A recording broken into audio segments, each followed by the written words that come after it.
그런데 교수님 질문인데요.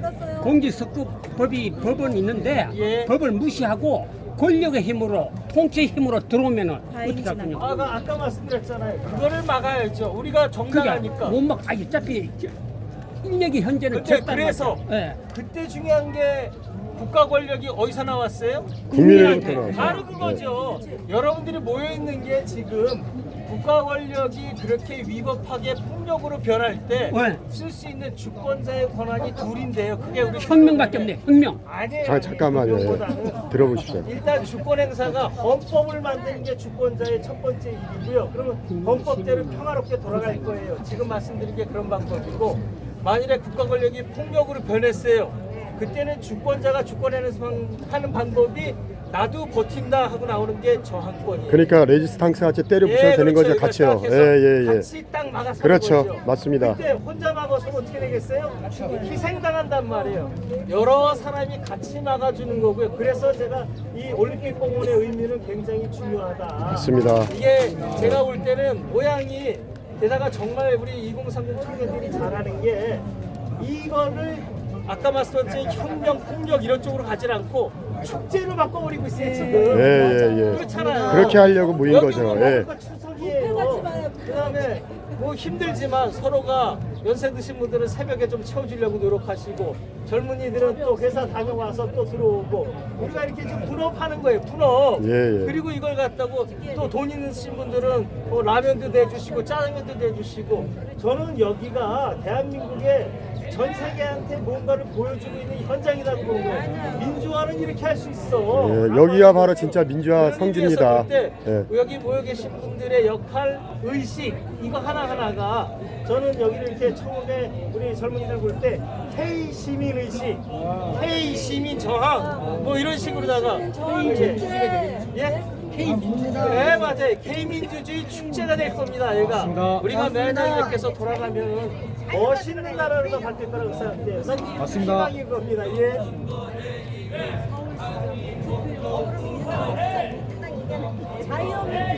예, 그런 얘기가 있었어요.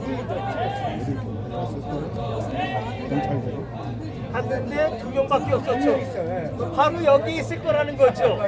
그게 아주 재미난 거예요. 그러니까 여러분들이 그 증거를 내가 확인하고 싶다는 거예요. 예.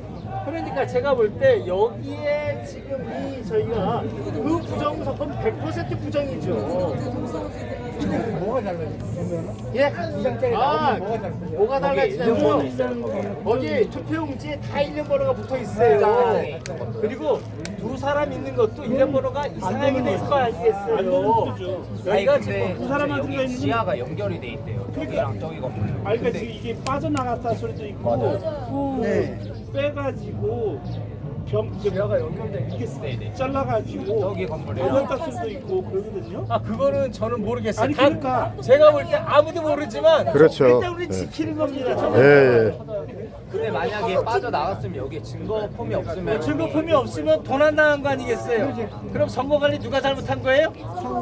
선관위가 잘못했잖아요. 선관위하고 이재명이가 잘못한 그럼 또 다시 거죠. 이제 중앙선관위 또 가야죠. 그래서 얘네가 통수를 타는 아니, 거고. 아 그렇죠. 지금 어차피 지금 여기 꽉 잡혀 있는 거죠. 성관이하고 성관이가 대법관이고 대법관 이 사람 판사들이 이거 전부 다 같이 아 제가 볼 때는요. 그렇게 이제 마음적으로 연결은 돼 있겠죠. 근데 공식적으로 카르텔 형성했다고 보기 좀 힘들고요. 단 문제가 뭐냐면은 판사들이 업무가 과다하니까 그냥 쉽게 처리하려고 그러니까 근데 여지껏 부정선거 이것만 나온 게 아니잖아요. 계속 나왔는데 보면은 대법원과 그러면 다 기각해갖고 지금 여지껏 우리나라의 그랬잖아요. 선거 소송의 기본 원리를 사실은 그렇게 세우면 안 되는데 당선 당락 여부에 영향이 없으면 다 기각하겠다라고 하는 법원리를 딱 세우고 그걸 신주처럼 모시고 있다고요. 그런데 그거는 당선 무효 소송에서 주된 이름이고 선고 무효 소송이라는 게 있어요. 선거 소송 거기는 아까 말씀드렸잖아요. 이게 선거인단이 모여서 합동행위를 하는 거라고요. 여기가 오염이 되면은요, 오염됐다고 표현하는데 오염이 되면은 당선 여부와 상관없이 당락 여부를 바꾸는 거와 상관없이 재투표하는 거예요. 위법하니까. 지금 우리가 이 당한 이 상황은 중앙선관위가 지금 잘못했다고 내가 비판하는 것 중에 하나가 이미 위법한 게 밝혀졌으면요 공직선거법 제12조에 따라서 당장 취소하고 재선거를 실시해야 돼요. 그래서 2030 청년들이 지금 외치는 이 목소리가 정당하고 적법하다는 거예요. 예, 제가 알기로는 지금 재선거 소청 기간이 지났는데 그거하고 상관없어요. 상관없어요. 소청 기간이 있건 없고 그 소청하신 분들이 있으니까 한 사건만 인용되면 되는 거예요. 다 구제받으니까 뭐 우리가 다 그걸 소청하지 않아도 되고 오히려 소청에 상관없이 공직선거법 12조에 의하면은 중앙선관위는 선거 실시될 때마다 위원회를 열어서 어느 지역은 오염됐으니까 재선거합시다 결정할 수 있어요. 지금이라도 당장. 교수님 그 뭐지 레거시 미디어에서 저희 보고 자꾸 시위대 아닌 폭도라고 물어가는데 네. 이거는 명예훼손죄에서 혹시 그거에 관해서는 우리 학생이 명예훼손이다라고 할 수도 그 부분을 얘기할 수 있죠. 왜냐? 나는 범죄를 저지른 게 아니고 정당한 행위를 하고 적법한 행위를 하는데 왜 우리를 갖다가 폭도니 또 범죄자 취급하느냐라고 해가지고 할 수 있다고 봐요. 우리 학생이 한번 좀 해봐봐요. 계속 이렇게 있으면 어떻게 될 것 같아요? 결과적으로. 제가 볼 때는 국민이 이겨요.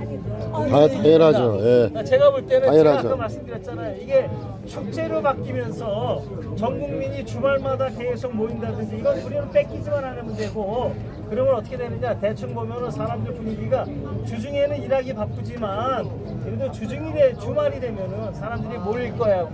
이 모이는 숫자가 점점 커지면은 무조건 국민이 이기도록 돼 있어요. 만약에 이재명이 심지어 군주 주권에서도 민심이 천심이었어요. 하물며 국민 주권 시대인데 어찌 국민이 질 수 있겠냐. 맞습니다, 맞습니다.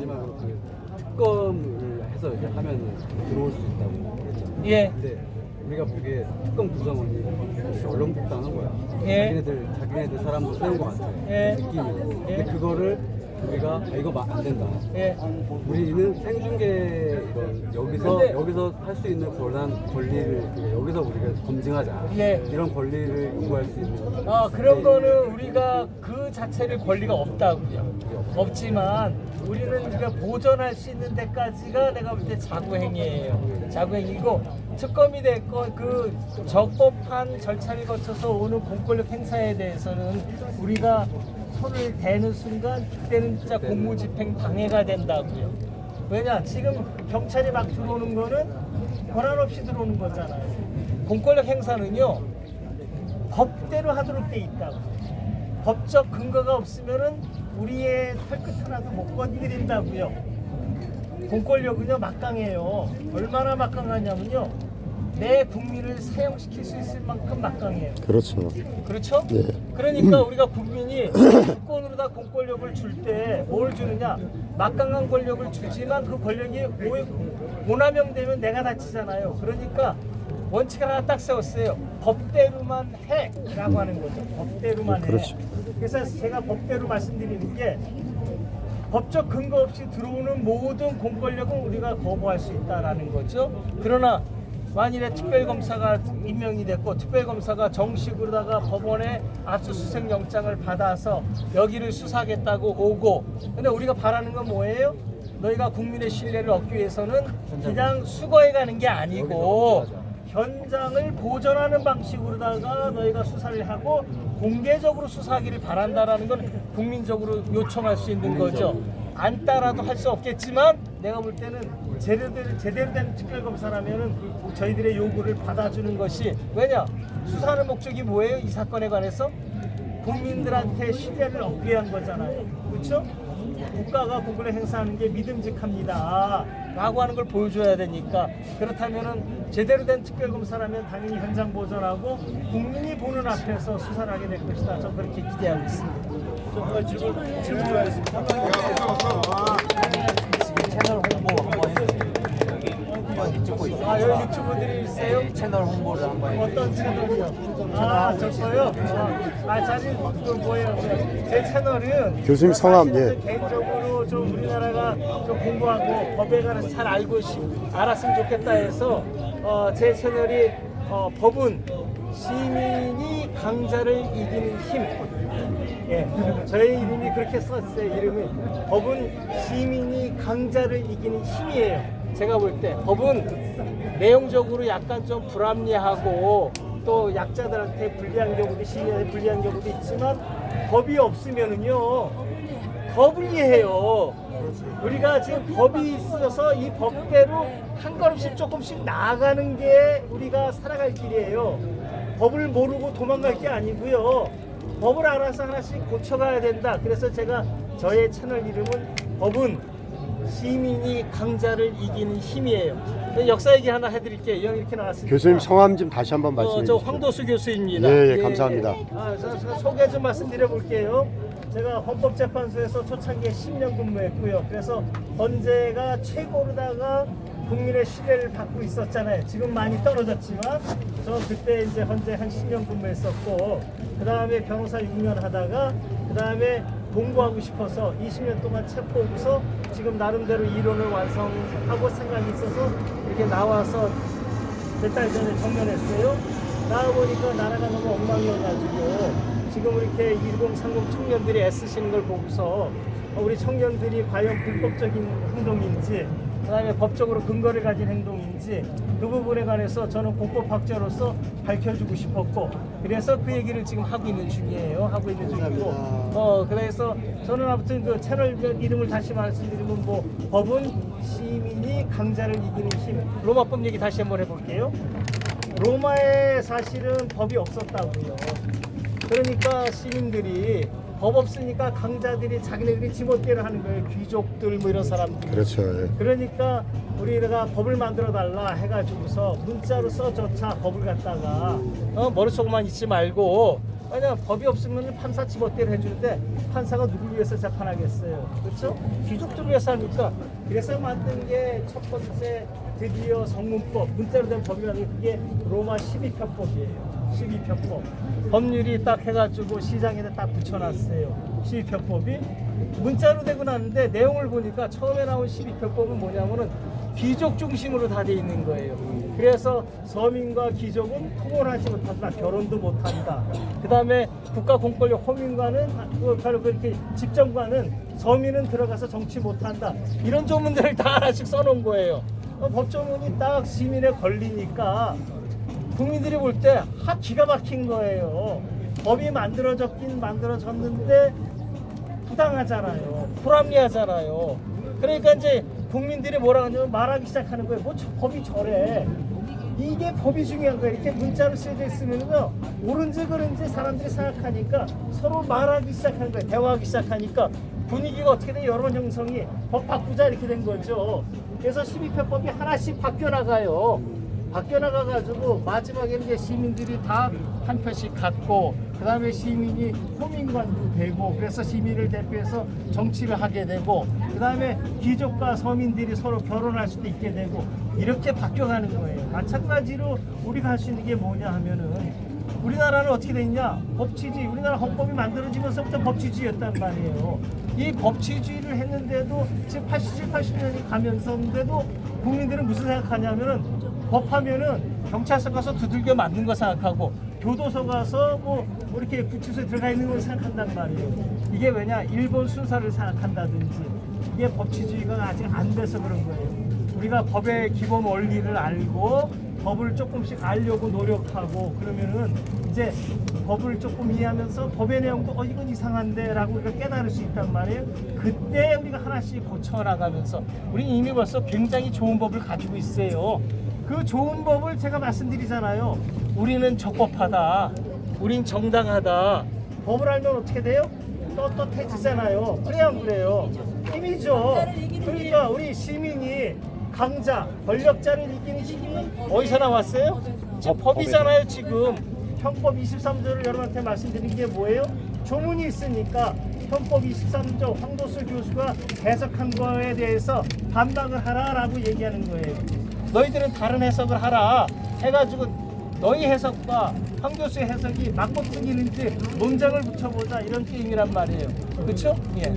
그 선관위에서 그 여기가 더 이상 자기네 관할이 아니라고 했는데 거기에 대해서 혹시 그거 나왔어요. 뭐냐면은 자기는 당선인 결정을 하는 순간, 나는 이미 여기에 관할이 아니라라고 이제 변명했더라고요.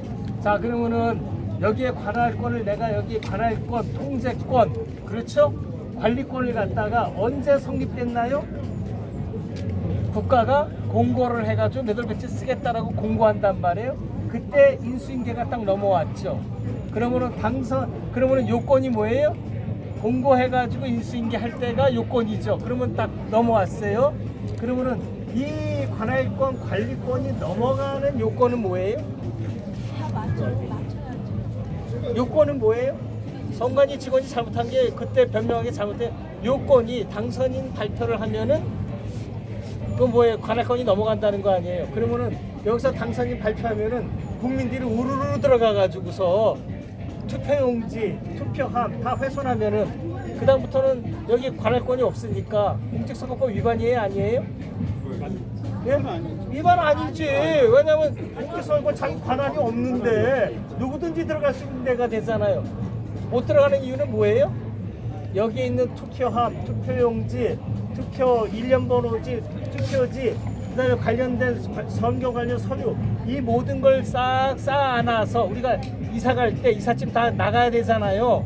그렇죠? 싹 안고서 우리 공직선거법에 따라서 선거관리위원회 창고로 딱 들어가고 여기에 키를 공무원관리원한테 넘겨줄 때 인수인계가 일어나는 거잖아요.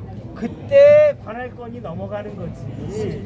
어떻게 당선인 결정을 할 때 그때 넘어갔으니까 우리 관할권 없다? 그러면은 내가 얘기하잖아요. 공무원이 법도 모르고서 무슨 공무원 하냐고. 그렇죠? 더군다나 선관위 직원이 많은 사람들이 현혹당하면은 이게 되냐고요. 그런 말에 대해서 학자들이나 이런 사람들이 대답을 해줘야 되잖아요. 왜 말이 없냐고. 왜 말이 없어 학자들이? 예? 똑바른 얘기는 해야 되잖아요. 왜 내가 와서 정년 퇴임한 교수가 와서 이런 얘기를 여기서 이렇게 해야 되냐고. 근데 정년 퇴임하셨으니까 이런 말씀하시는데 현직들은 말들을 안 하죠. 그러면 정년 퇴임한 게 정말 다행이네요. 그러니까. 너무 고맙습니다. 현직들은 말을 안 해요. 지식인들이 다 침묵을 해요. 다시 한번 예, 황도수 교수입니다. 예, 지금 황도수 변호사죠. 근데 교수님 저기 박영수 지금 깜빵에 있지 않습니까? 박근혜 대통령 갖다 탄핵한 예. 박영수 특검이나 권순일 같은 예. 대법관이 법을 지금 교수님 말씀하셨는데 법을 잘하는 사람들이 예. 오히려 더 부정해갖고 예. 지금 이재명하고 재판 거래해갖고 이 사단이 다 난 거 아닙니까? 예. 그러니까 대한민국 지금 미쳐 돌아간 게 다 돈 좋아하는 미친놈들 때문에 그런 거 아닙니까? 제가 볼 때는요 여기서 이런 말씀을 한번 예. 드려볼게요. 제가 이제 변호사 또 헌법재판소 연구관 변호사로서 한 6년 하다가 좀 궁금한 게 있었어요. 우리 사회가 어떻게 합리적으로 건전하고 공정하게 돌아갈 수 있을까 하고서 제가 이제 학교에서 그 원리를 좀 책을 보면서 찾고 싶어서 갔고요. 예. 제가 생각하는 5, 6년이면은 한 5년에서 10년이면은 공부가 끝날 줄 알았는데 그러진 않아서 조금 길어졌어요. 근데 공부를 해보니까 학자들은 공부를 제대로 하게 되면요 학자적 양심이 생겨요. 그렇죠. 아는 지식으로 인해서 내가 이거는 못하겠다는 게 생겨요. 특히 어디에서 그게 생기냐면요 아까도 말씀드렸듯이 우리 헌법이 유럽의 역사, 다시 말해서 세계사에서 왔다고요. 그러니까 세계사에서 일어난 일들을 가만히 하나씩 공부해 보면은요 우리가 지금 마음껏 편안하게 누리고 있는 것들이 그냥 누려지는 게 아니고요. 누군가는 죽었고, 그렇죠. 누군가는 마녀 사냥 당했고요. 그 결과로서 그래도 목숨을 걸고 글을 쓴 사람들이 있었고요. 그 글의 힘을 믿고 그 올바름을 믿고 나서준 사람들이 있고요. 그러다가 죽어간 사람들이 있어요. 그런 걸 보면은요, 제가 이제 헌법학자인데 그 헌법 조문이 다 피가 흥건해요. 그리고 노동법 조문이 또 피가 흥건하고요. 예, 그렇죠. 이런 거를 느끼면은요, 뭐가 생기냐면은 양심이란 게 생겨요. 맞습니다. 공부한 사람으로서 양심. 근데 내가 볼 때 우리나라의 가장 큰 문제는 뭐냐? 난 고시 붙었어 하면 다 배웠다고 착각하는 거예요. 그렇죠? 공부 시작이라고. 공부 시작이에요. 그래서 내가 지금 우리 젊은 청년들한테 이렇게 바라는 건 뭐냐면요. 공부는 더 해야 된다. 특히 요즘 내가 한 가지 말씀드릴게요. 연세 많으신 분들 계시지만 우리나라 지금 젊은 청년들은 세계사 안 배웠어요. 제가 지금 정년 전에 법학개론을 가르치려고 학생들 80명 모아놨거든요. 첫 수업의 첫 질문이 뭐냐면 여기서 세계사 배운 사람이에요. 그러면은 80명 중에 몇 명이 손들까요? 3사람. 아, 그렇습니까? 요즘. 그러면은 세계사를 안 배웠다는 건 우리나라 헌법이 어디서 왔는지 모른다는 거예요. 국사 그거 배우면 된다고요? 천만에 삼국시대, 고려시대, 조선시대 일제 다 군주사회예요. 그렇잖아요? 그러면은 군주사회에서 민주국가로 와서 민주사회가 어떻게 운영되는지를 알려면은 세계사를 공부해야 돼요. 안 가르쳐요.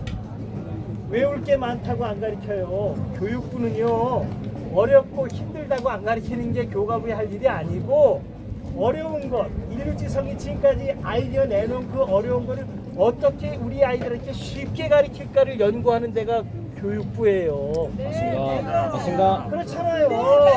근데 지네들은 그런 거 안 하고서 니들 그런 거 필요 없어. 빨갱이들만 왜 갖다 앉아서 그 뭐해 밥 먹을 때 지장 없어. 공부 안 해도 돼. 영수국만 하라고 그러면서 개돼지를 만들고 있단 말이에요. 지금 맞아요. 그래서 내가 지금 우리 젊은 청년들한테 간곡히 바라는 거는 어렵지만 세계사 공부하셔야 된다. 그래야지 우리의 현실을 알고. 그래서 내가 이제 제가 볼 때도 한 학교에서 한 10년 이상 공부하니까 뭐랄까 학자적 양심이란 게 생기는 거예요. 다시 말해서 판사라고 해가지고 고시 붙었다고 해서 어떤 인간에 대한 근본적인 사랑, 사회에 대한 사랑이 바로 생기는 건 아니에요. 게다가 젊잖아요. 젊으면 뭐가 있겠어요? 욕망이 있고 이런 것들이 다 있잖아요, 인간이. 그러니까 그걸로 인해 가지고 자칫 처음에 생각했던 것이 삐끗나갈 수도 있고, 그래서 우리가 판사라고 무조건 믿어서도 안 되고, 그래서 우리가 이제 이런 사법부에 관해서 좋은 판사들로 어떻게 사회를 구성할 것인가 이런 거 고민해야 돼요. 우리가 주권자가 고민해야 되고, 그런 의미에서 볼 때 제가 이제 사법부 개혁의 핵심으로다가 말씀드리는 게 두 가지인데요. 이왕에 카메라가 많으니까 이제 말씀드리죠. 두 가지를 하면 돼요. 제가 볼 때 제일 중요한 게 판사들이 국민에 대해서 책임을 안 지는 구조예요. 판결을 썼어요. 그러면 이 판결 중에서 판결 쓴 게 공개 재판인데, 저 요즘 인터넷 세상이잖아요. 판결하자마자 바로 올릴 수 있잖아요. 그렇죠? 올리면은 공개 재판한 거니까 당연히 다 보는 앞에서 재판한 거니까 판결문이 바로 올라와야 자기 되는데 이름 다 안 올라온단 말이에요. 가령 권순일 재판, 예, 또 예. 내게 뭐 박영수 재판, 또 누구예요? 또 곽상도 재판, 예, 예. 또 윤미향 재판 이런 거 바로 올라와야 되잖아요. 그렇죠. 근데 이게 안 올라온단 말이에요. 국민이 몰라요. 그러니까 그러니까 언론도 같이 짝짝꿍돼서 그런 거 그렇죠. 아닙니까? 짝짝꿍하는 거예요. 예. 왜냐하면 자기들만 법을 알겠다고 그런단 말이에요. 이 좋은 세상에 어떻게? 근데 올라오도록 돼 있는데 뭐가 돼 있느냐? 어리를 많이 써요. 안 보여주려고. 보려면은 돈 내라 이렇게 돼 있어요. 1,000원씩 내라 그랬을 거예요 아마. 그러면은 쉬운 걸 갖다 국민들이 법을 알아야 되는데 돈 내고 일부러 그 돈 내겠어요? 문제가 있잖아요. 귀찮고 그리고 또 짜증나죠. 핑계대요. 사생활 보호한다고 이름 지운다고 시간을 질질 끌어요. 아니 범죄인 이름을 왜 지우나요? 떳떳하게 재판했으면은 당연히 드러내야 될 거 아니겠어요. 맞습니다. 그러니까 우리가 법으로다 그런 걸 정해야 돼요. 법적으로다가 판결문은 이름 지우지 않고 공개하겠다.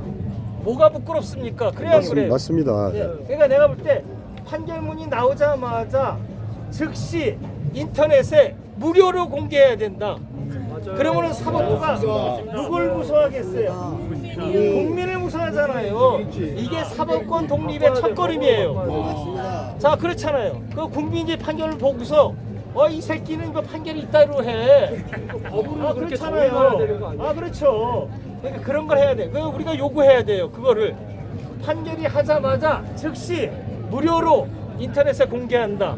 하놓고 그다음에 국민이 화가 나잖아요. 뭐 이런 놈이 판사하고 있어. 그러면은 그 다음에 곧 국민들이 들고 나서 그렇지 법관 소환제를 도입하면 되는 거예요. 일본 내가 헌법을 얘기해 줄게요. 일본에는 대법관이 있잖아요. 대법관은 일정한 임기간을 지나면요 바로 선거하는 때 소환할지 여부를 갖다 국민이 도장 찍도록 돼 있다. 일본도 그러는데 우리나라는 한번 판사되면은 끝까지 간단 말이에요. 이런 걸 우리가 좋은 제도들로다가 아까 얘기했죠. 12편법이 바뀌어갔다고. 저는 우리 국민을 위해서 그런 거를 바꾸자라고 이제 적극적으로 요구하고 최소한 더 판결문만 제때 나와도요 훨씬 나아집니다. 왜냐 판사들 뒷목이 누구 때문에 땡겨요? 국민들 때문에 땡길 거다 이렇게 보시면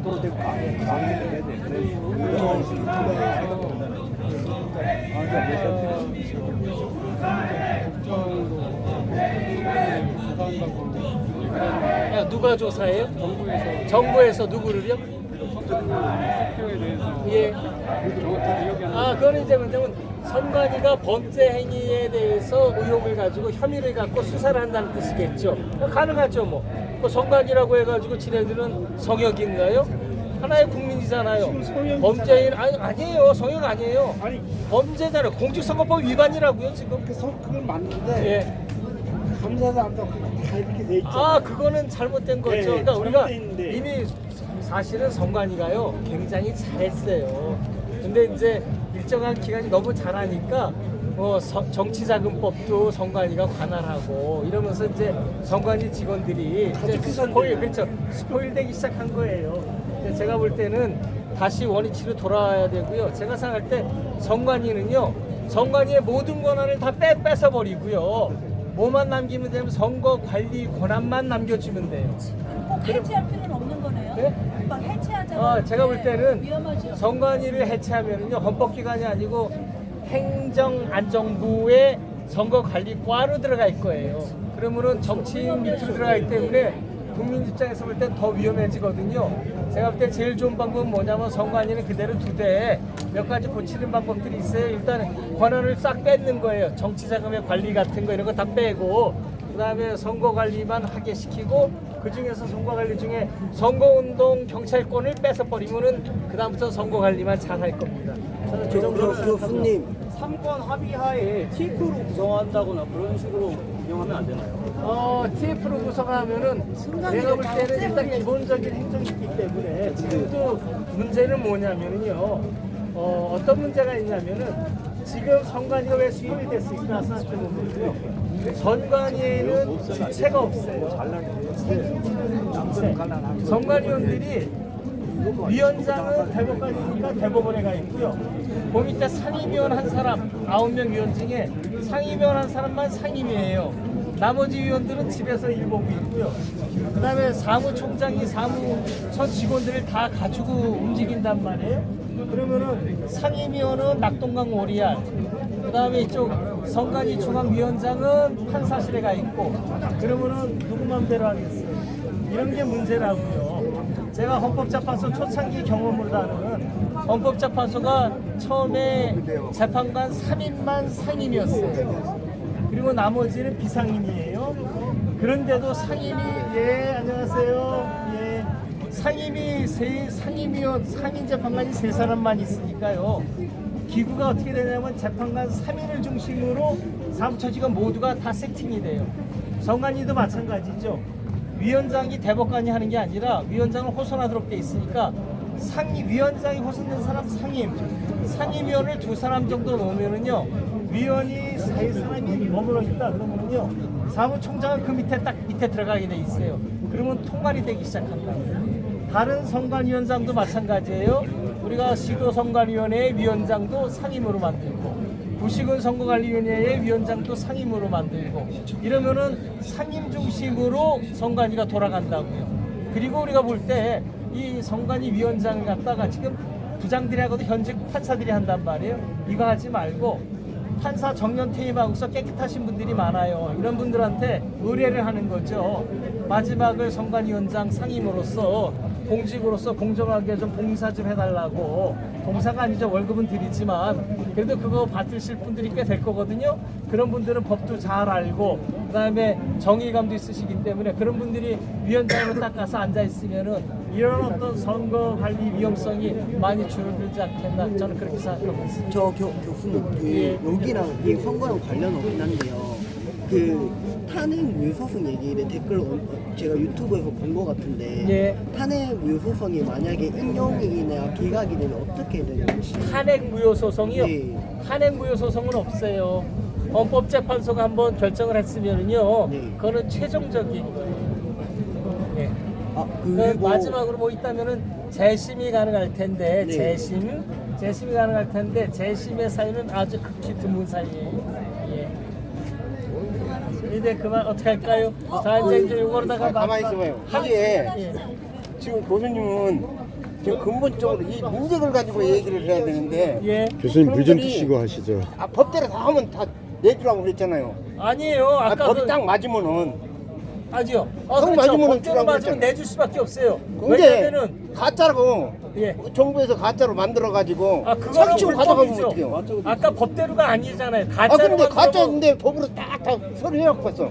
그럼 어떻게 해? 아니에요. 그거는 법대로가 아니죠. 그렇죠? 가져가본다면 어떻게 하냐고. 안 되죠. 그거 막아야죠. 당연히. 어떻게 해?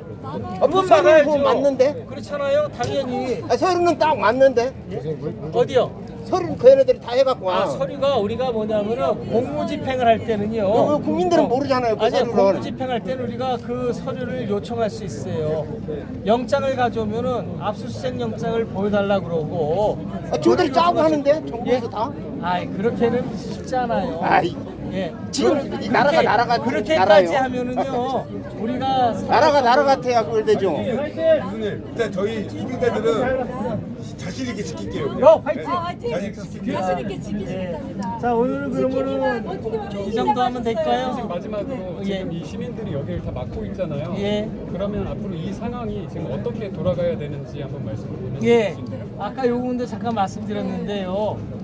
지금 우리 시민들이 여기를 지키고 있고 여리고성처럼 뱅뱅 돌고 있는 이유는요.